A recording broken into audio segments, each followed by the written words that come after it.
कांग्रेस प्रवक्ता जेपी धनोपिया जुड़ गए हैं। धनोपिया जी, स्वागत है आपका। नमस्कार सर, आज बैठक हुई ओबीसी नेताओं के साथ मुख्यमंत्री शिवराज सिंह चौहान की। बाहर आकर सांसद केपी यादव ने कहा कि कांग्रेस ने ओबीसी वर्ग को गुमराह किया।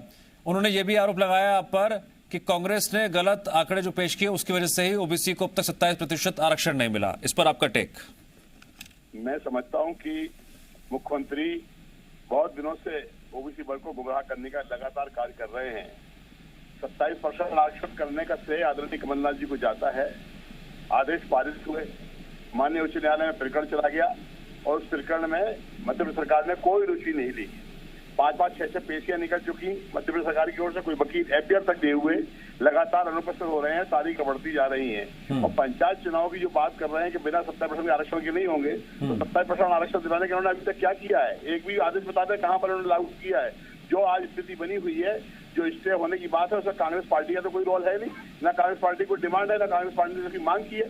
सिर्फ गुमराह करके लोगों को आदिवासी ओबीसी वर्ग के लिए ये ज्यादा वो नहीं कर सकते हैं। ये सब जानते हैं कि मध्य प्रदेश के अंदर कांग्रेस ने ही ओबीसी वर्ग के लिए आरक्षण दिया है। कांग्रेस ने इससे पहले योजनाएं बनाई है, और चाहे आप किसी भी समय का देख लें, अर्जुन सिंह जी, दिग्विजय सिंह जी, कमलनाथ जी, सारे नेताओं ने किया है।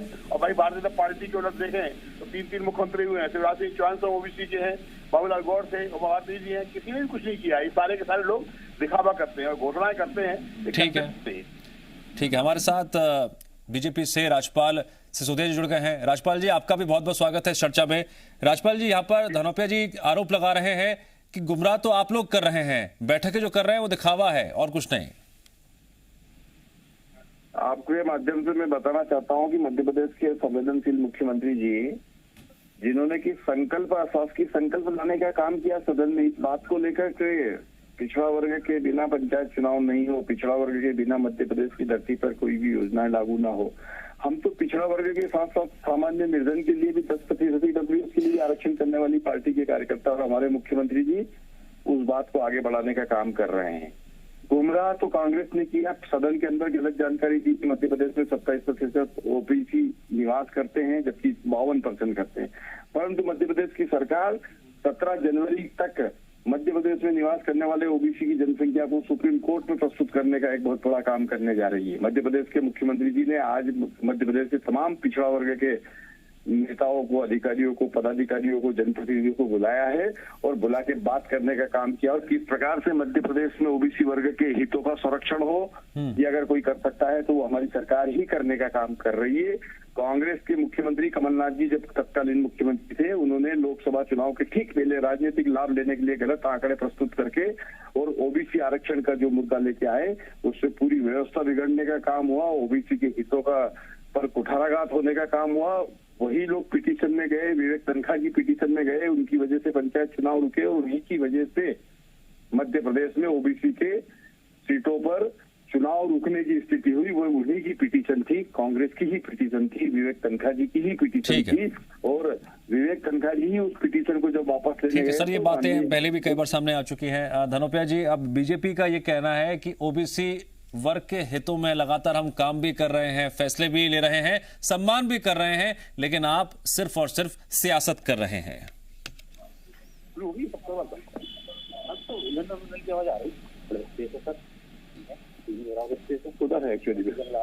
धनोपिया जी, आवाज आ रही है आपको मेरी?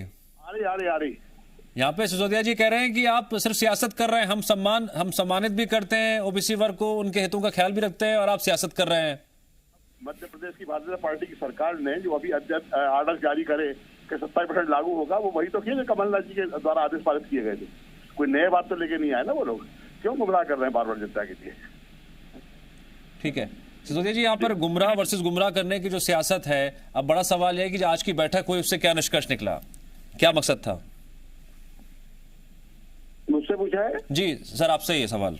हाँ, मैं यही बताना चाह रहा हूँ कि आज की बैठक में मध्य प्रदेश की सरकार सुप्रीम कोर्ट में जिस प्रकार से मजबूती के साथ पक्ष रखने वाली है, ओबीसी वर्ग के उस विषय में सारी बातचीत होने का काम हुआ। आज की बैठक में ये हुआ है कि 27 तारीख को जो आगामी तारीख लगी हुई है सुप्रीम कोर्ट में निर्णय इस पर सुनवाई होना है, उस सुनवाई में मध्य प्रदेश में जाति पिछड़ा वर्ग की जनसंख्या जो है उस जनसंख्या के आंकड़े प्रस्तुत करने का काम होगा। आपको मैं बताना चाहता हूँ कि मध्य प्रदेश की शिवराज सिंह चौहान सरकार ने पिछले दिनों में मध्य प्रदेश के अंदर निवासरत पिछड़ा वर्ग के सभी वर्ग की जनसंख्या के बारे में काम करके रिकॉर्ड इकट्ठे करने का काम किया है। कांग्रेस ने आधी अधूरी जानकारी में, जैसा कि मैंने पहले कहा कि लोकसभा के चुनाव में राजनीतिक लाभ लेने के लिए बिना प्रक्रिया का पालन किए जिस प्रकार से इन्होंने पिछड़े वर्ग के मुद्दे को उलझाने का काम किया, उसको पूरी प्रक्रिया में डालकर सुलझा कर लाने का काम हमारी सरकार ने किया है।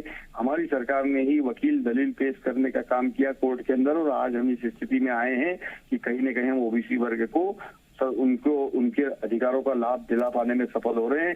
उनके जनसंख्या के मान से उनको जो है आरक्षण दिलाने में हम सफल हो पा रहे हैं। हमारी ही सरकार है, मोदी सरकार, जिस सरकार ने इस देश के अंदर गरीब स्वर्ण सामान्य वर्ग के जो लोग हैं, ईडब्ल्यूएस जिन्हें हम कहते हैं, उनको 10% आरक्षण देने का काम किया। हमारी ही सरकार है जिसने जनजाति वर्ग के लिए आरक्षण करने का काम किया, जनजाति का गौरव को बढ़ाने का काम किया। आपने ओबीसी वर्ग का नवंबर को हमने बिरसा मुंडा जी की जयंती बनाकर ओबीसी वर्ग का हितैषी कौन, ओबीसी वर्ग को कौन सम्मानित कर रहा है और कौन इस पर सियासत कर रहा है, आरोप दोनों तरफ से ही लगातार जारी हैं। आप दोनों का शुक्रिया चर्चा में जुड़ने के लिए। खबरों में बने रहने के लिए आप हमारे फेसबुक, ट्विटर, इंस्टाग्राम पेज को फॉलो कर सकते हैं और ताज़ा अपडेट्स के लिए हमारे यूट्यूब चैनल जी मध्य प्रदेश छत्तीसगढ़ को सब्सक्राइब कर सकते हैं। बेल आइकन दबाना बिल्कुल ना भूलें।